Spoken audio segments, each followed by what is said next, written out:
a conductive wire, and you were so electric. I had no say when you came so near, and just passed right through me. Hey everyone, welcome to Geekdom is Back. Today I am joined by Milton Lawson, a newcomer on the podcast. So Milton, why don't you take a moment to introduce yourself, tell our listeners a little about what you do. Hello, thanks for having me. I am Milton Lawson. I'm a comic book writer based out of Houston, Texas, and I'm also a huge cinephile.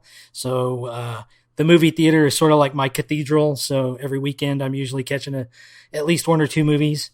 And I've also recently directed a documentary film about the comic convention experience from the point of view of comic book creators. That's me.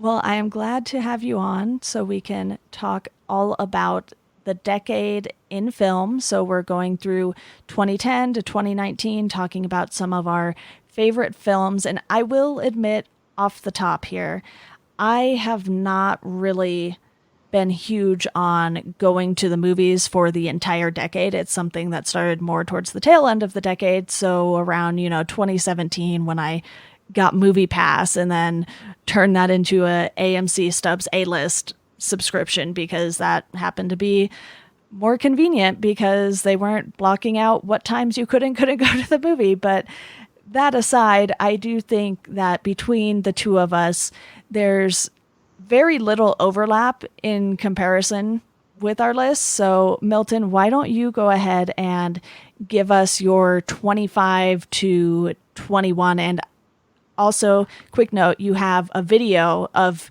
these movies, so I will include that link in the show notes.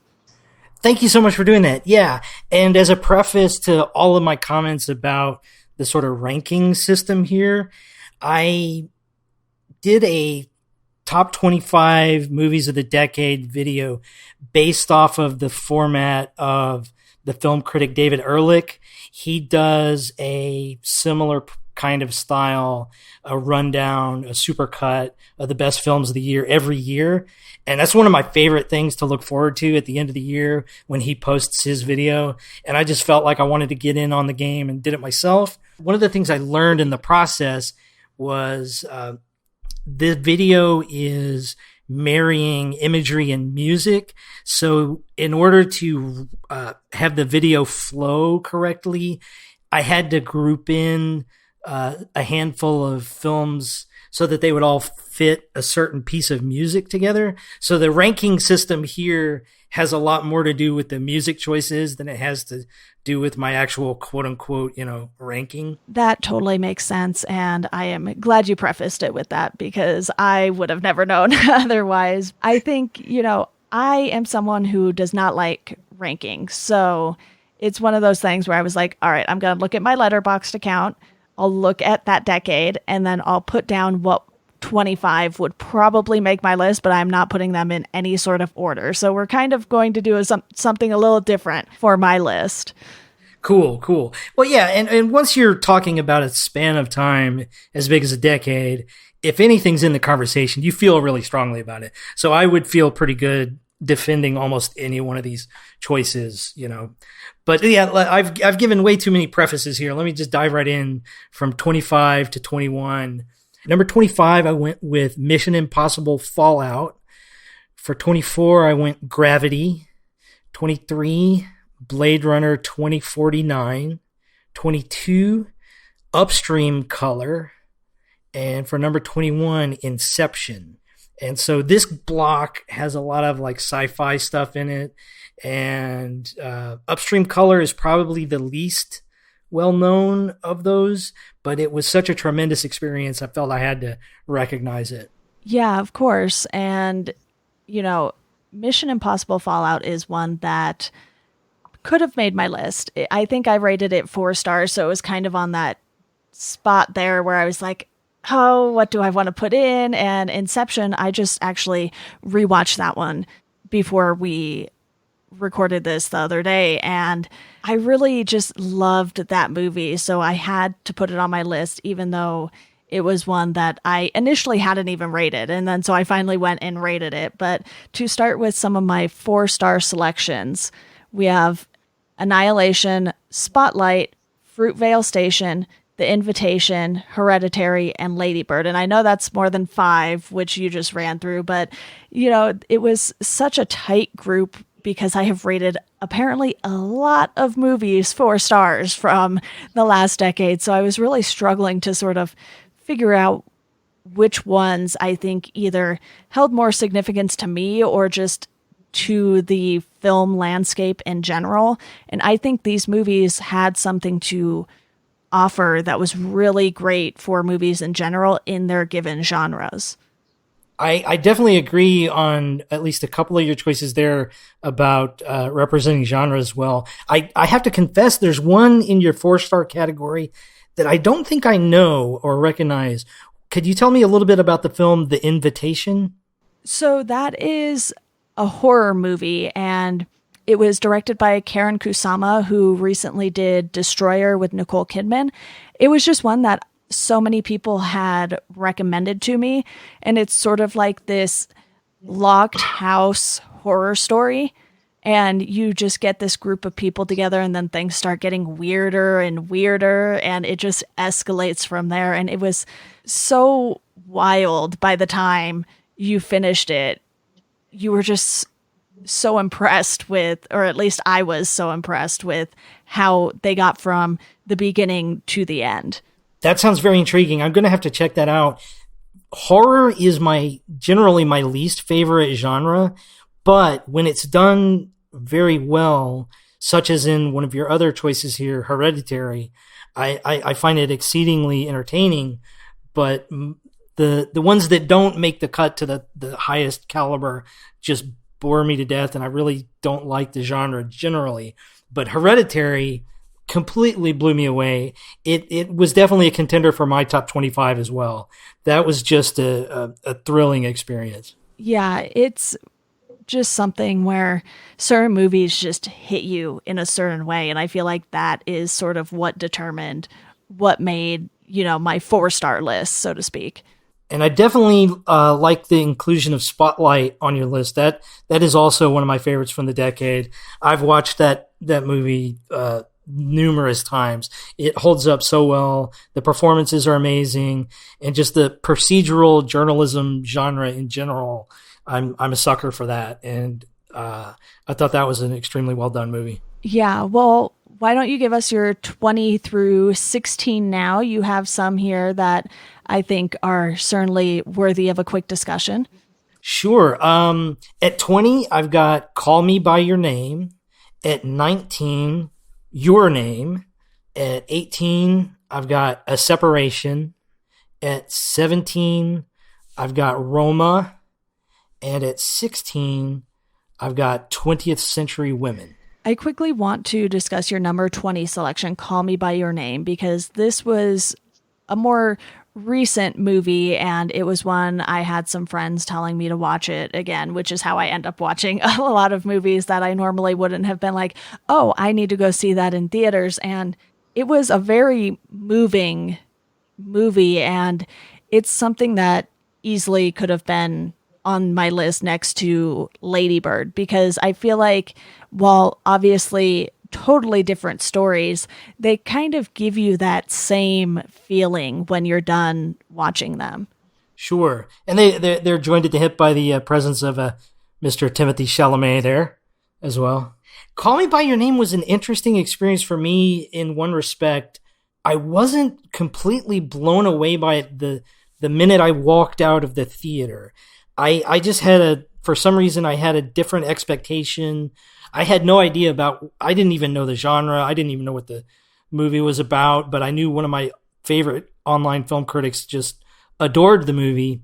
So I went to see it sight unseen, and I saw it at a weird time of day, and it just wasn't what I was expecting to see for whatever reason based on the comments from the critic.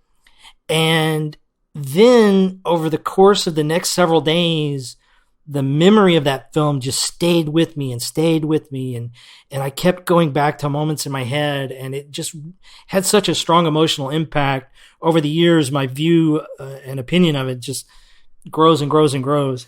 Yeah, and Roma, your number 17 pick is actually a blind spot on my list because I just haven't gotten around to watching it. My Netflix watch list is overflowing with things that I probably should have watched by now, but just didn't get around to. And I will admit that foreign films are something that I never really got into a whole lot. So it's definitely something that I'm trying to work on. It's one of those things where you have to adjust to reading subtitles in an entire movie and not necessarily, watch Netflix and be on your phone. So I'm glad that you included that. Can you tell me a little bit about why you picked that one? Sure. That one is a semi-autobiographical story from the amazing filmmaker Alfonso Cuarón. And when I made this list, I sort of imposed the rule on myself of only one film per director. But he's the one director that I cheated and had to at least include two from, just because I think he's just such a fantastic director.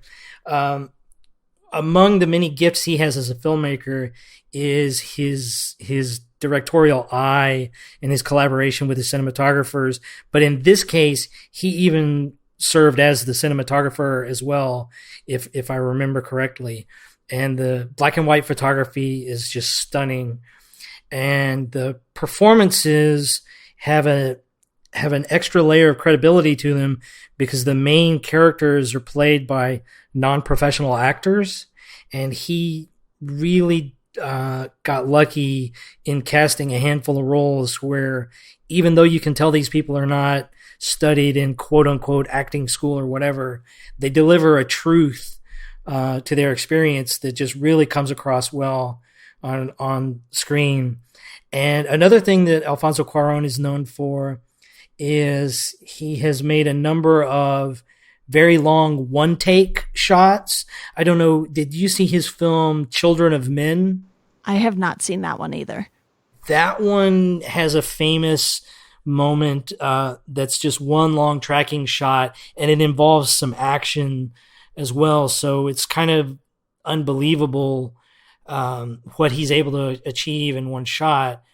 And in this film, I'm not going to spoil it, but he has two of those kind of signature trademark shots. And one of them is probably one of the most difficult shots I've ever had to encounter in a film. It was so intense that I literally looked away from the screen for a few seconds. And I've never done that in a movie before. Like I'm typically not bothered by like graphic content or anything. If anything, I'm just kind of usually just drawn to emotional intensity or whatever. But the intensity of this scene in particular was so brutal. I had to like avert my eyes for a few seconds. Yeah, it is certainly telling how powerful a movie is when you kind of either cringe watching it or you just don't even want to watch it because they're sending this message that I think, sometimes people don't really want to hear. And it's really just hard to sort of face this kind of thing, even in a movie. Right. And you mentioned that you're maybe going to try to watch a few more foreign films. I would also strongly recommend from this section on my list the film A Separation. That is a movie made by an Iranian filmmaker, and it's set in present day, and it deals with the complexities of a couple seeking the legal process to dissolve their marriage in a very strict Islamist society. And the universality of the experience, cutting through all of the cultural differences and everything, is fascinating. And the dramatist who made it, I think he almost makes movies that are almost more like filmed plays. And in fact, one of the films he did this decade, I can't recall I think it's called The Salesman, involved scenes that were actually in a play. And so you've got that sort of human drama stripped of all, context or whatever, just this really universal experience, but also within the context of modern Iranian society. So it's just a super fascinating movie. And the two leads give incredible performances. I will definitely be putting those on my list to get to soon. And I think it's sort of hard to really figure out what you want to watch at any given moment. So to have so many options and then, have stuff like foreign films that maybe you aren't too sure about. But I did recently watch Tigers Are Not Afraid on Shudder, and it was a very, very interesting horror movie. It didn't make my list, but I think it's one of those movies that will get people paying attention to foreign films some more. But I do want to quickly go over some of the ones that I had marked as watched in Letterboxd, but I didn't get around to ranking them because it was one of those things where I started using Letterboxd, but I wasn't going to sit there and rank every single movie or rate. So I had already seen The Wolf of Wall Street, The Social Network, Inside Llewyn Davis, and Gone Girl before I started using Letterboxd. So those are movies that I loved for all different reasons. Leo is a repeat guest on my list, and he is definitely someone who brings out these powerful performances. And even though The Wolf of Wall Street was pretty wild because of how this guy lived his life, I felt like Leo just perfectly captured the essence of that performance. And, those are probably somewhere in the 4.5 to 5-star range. So I was like, all right, these definitely need to go on the list somewhere.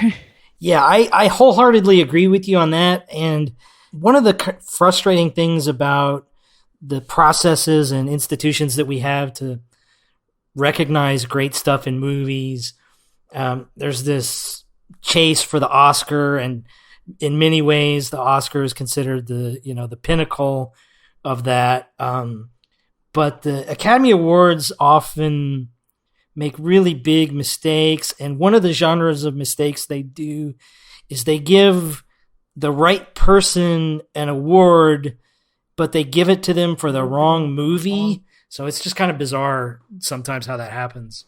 Yeah, it really is. And you see it talked about with all of the award show podcasts now, especially. I follow one, it's called The Big Picture from The Ringer, and they're always talking about, oh, this person should win, but they're too young, so they're probably not going to give it to them yet. And I'm just like, this is the most ridiculous thing that they could do. It's like, just give the awards to the people who deserve them. Who cares if you would have given Meryl Streep 5 awards? It's like, just give it to the best performance. It's not that hard, but apparently it is.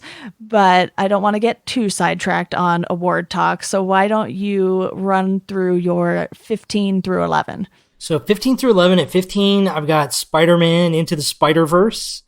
14, Avengers Infinity War and Endgame. I kind of cheated and had 2 movies in there. For 13, I had Florida Project. For 12, Lady Bird. And for 11, Captain Fantastic. So this is where a good chunk of our overlap comes in, because I already mentioned Lady Bird, and then I have Spider-Man Into the Spider-Verse and Avengers Endgame both falling in those top ratings there for me. So it's one of those things where, I enjoy a lot of the superhero movies, but I'm aware that when you look at them as a movie and how they impact the movie landscape, yes, they have an impact, but they're not, necessarily the most interesting films, so to speak. But with Spider-Man Into the Spider-Verse in particular, that just blew me away because of how it changed the animation landscape just to be created. It was done so well with so many different styles put into it. And I did recently do an episode on this one, so I'll link to that if you guys want more of my thoughts on it. But is that sort of why you put it on your list? That is definitely one of the reasons. And I kind of have a struggle in like creating lists like this, because there are multiple things that draw me to cinema. I'm a huge fan of like independent films and foreign films and the kind of films that get collected in the Criterion collection. And those have a certain, prestige factor to them. And I enjoy those quite a lot. But I also enjoy, action movies. I enjoy superhero movies, big budget franchise movies. And so I wanted my list to kind of reflect all those different dimensions of things that I enjoy in cinema.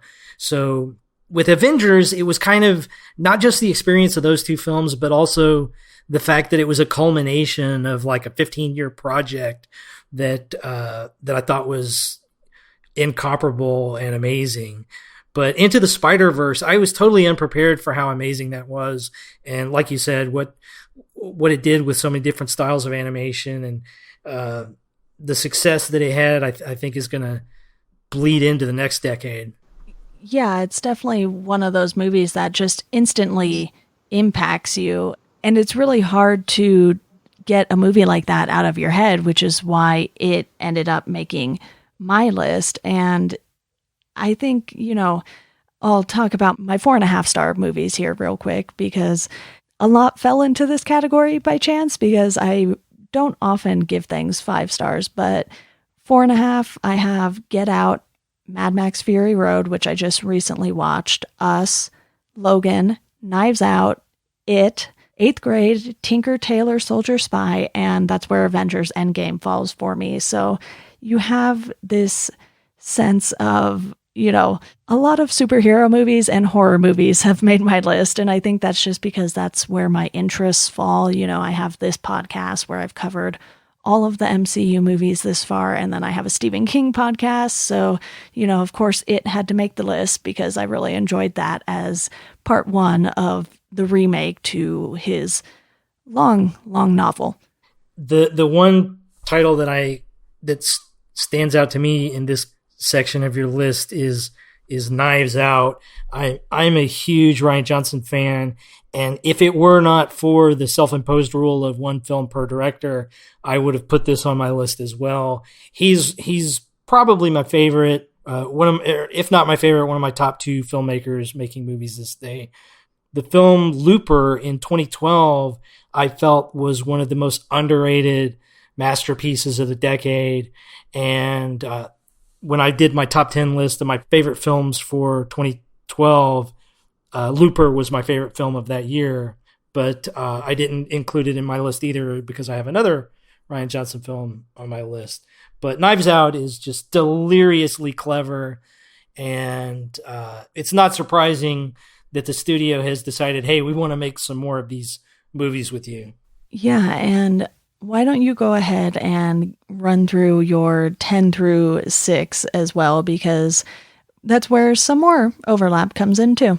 Yeah. So I had at 10th place, I had The Wolf of Wall Street.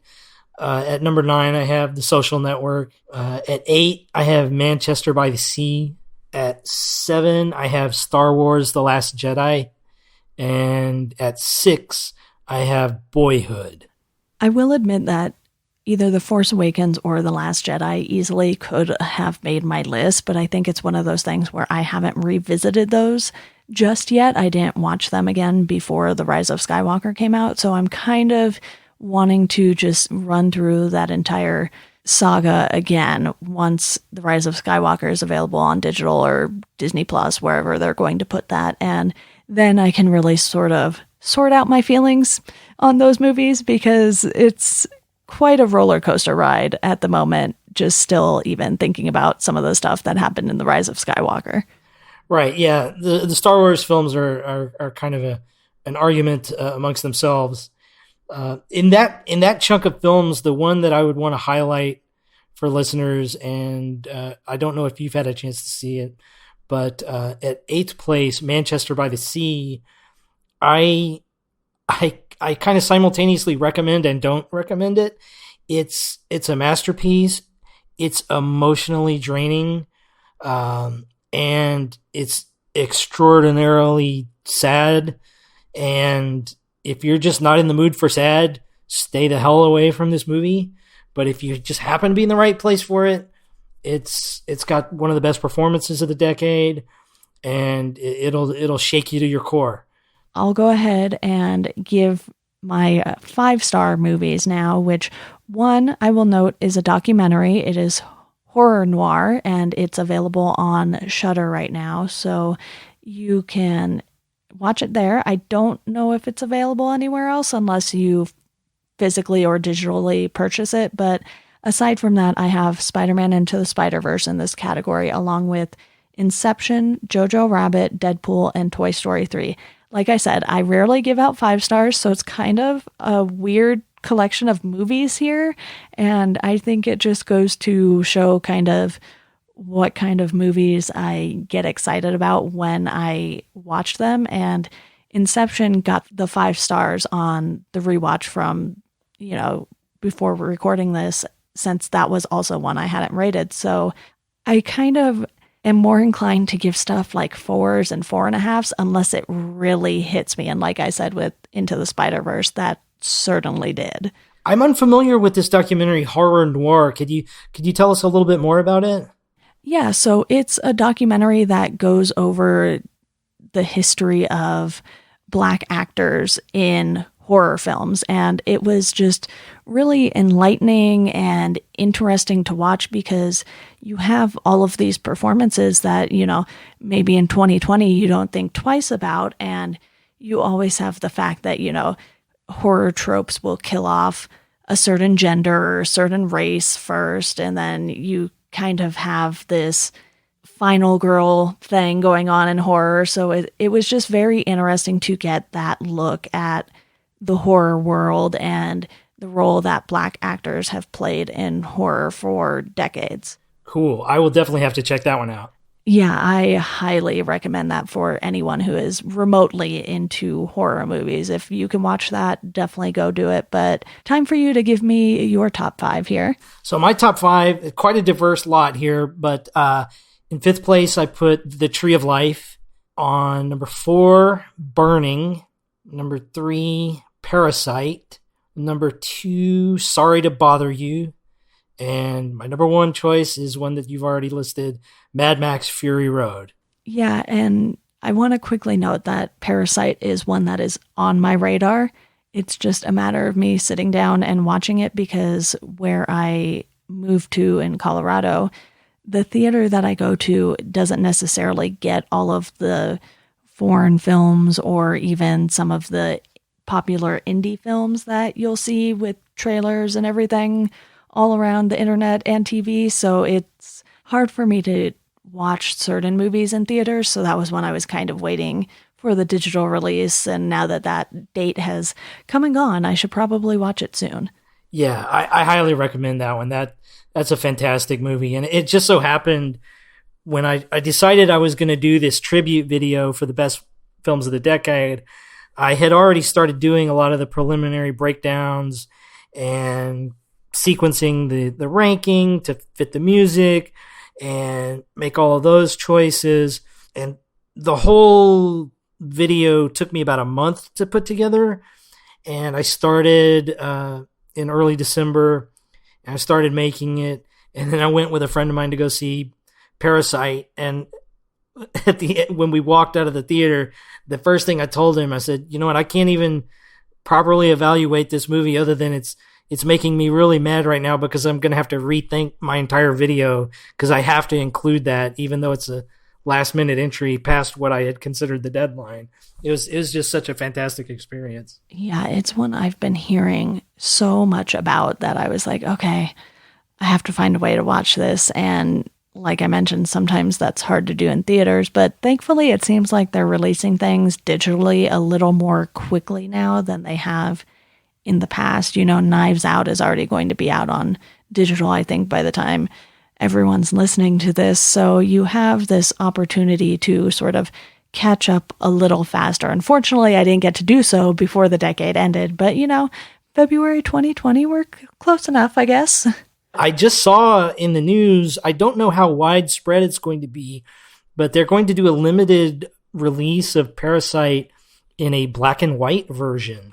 And I'm very intrigued to see what that would be like. Yeah, I saw that too recently, and a lot of movies will do that. In particular, Logan, which is on my list, released a black and white version, and I love the experience of having that option to watch it in a different light, literally, because you're not seeing things as they are filmed. You're seeing them in sort of just this kind of two-tone, and it gives you even more of this noir feel to it, which is something that I enjoy. But Milton, I want to open this up and let you discuss any specific movies on your list that maybe you wanted to talk about and we didn't touch on yet. I guess the only other one that I would really want to try to bring attention to is the one I've got at number 4, Burning. In many ways, it was one of my favorite movie-going experiences of the decade because I went into it just completely blind. I had no idea what the genre was, what the story was. I just knew that one of my favorite critics liked it. And the film itself is structured in such a spontaneous fashion.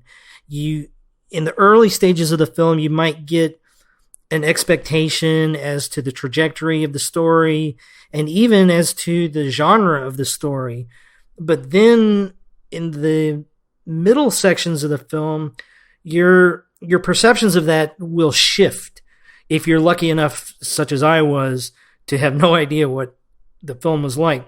And so it has this sort of meandering, organic, just sort of effervescent, continuous birthing of itself. It was very lifelike and it felt very real and true because of that.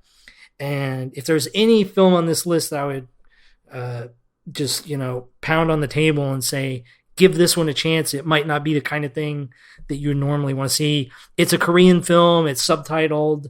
It's definitely tied into a lot of contemporary issues and modern Korean culture that I'm sure major portions of went over my head. But it has one of the best performances of the year in a supporting role, Steve Yeun from that people will recognize from The Walking Dead. It's just one of the stellar experiences of the year, and I have to pass along an anecdote. When I saw it in the theater, there's this nice lady sitting next to me, and when the credits started rolling, she just turned to me and she said, "Can you explain that movie to me? What happened? I don't understand any of it." That's funny. It's one I haven't seen, so I'll be sure to add that to my ever-growing list of movies to watch. But Milton, I think your video was fantastic, so I was happy to watch that and really get a sense of, what kind of movies you're into. I know being a first-time guest on a podcast, you're kind of like, oh, are we actually going to have much in common or anything like that? So it's always pleasant to see some overlap with lists that are as expansive as, something from an entire decade. But I know we've kept this pretty brief here, and I'll link to any of the movies that we have listed that I have done separate episodes on in the show notes. And Milton, thank you so much for coming on. Thank you so much for having me, and sorry to end up giving you so much more homework, but I hope you'll enjoy most of them. I love homework if it involves movies, books, comics, or TV, so, that works for me. Before we go, I quickly want to let you all know about our Patreon. You can support the podcast there for $1 a month. You'll get a thank you on the show. You can also sign up, and if you contribute $5 a month, you'll get access to the Welcome to Geekdom Slack group. That'll give you access to myself and to some of the guests we've had on the podcast to talk about movies, TV, everything I just mentioned. And as always, you can find us on Twitter at GeekdomPod and Welcome to Geekdom on Instagram and Facebook. Thank you all for listening, and we hope you enjoy the rest of your day.